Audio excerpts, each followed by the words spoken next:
Math 3 Final Benchmark Question 24. The population of a certain colony of ants doubles every 3 weeks.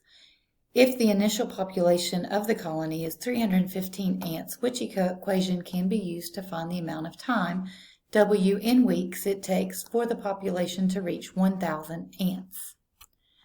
All right, so doubles every 3 weeks, that's important. And the initial population, that's the starting amount, is 315. All right, and we want it to reach 1,000 ants. So each of these has equal to 1,000, so we know that part is correct. It also each equals, or they each start with 315 as their initial amount, so that is correct as well.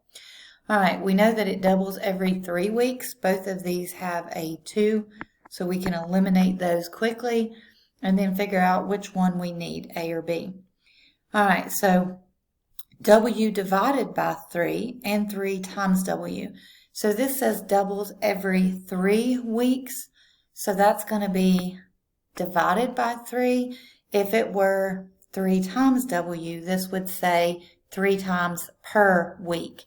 And it's not 3 times per week. It's every 3 weeks it doubles. So number 24, the answer is A.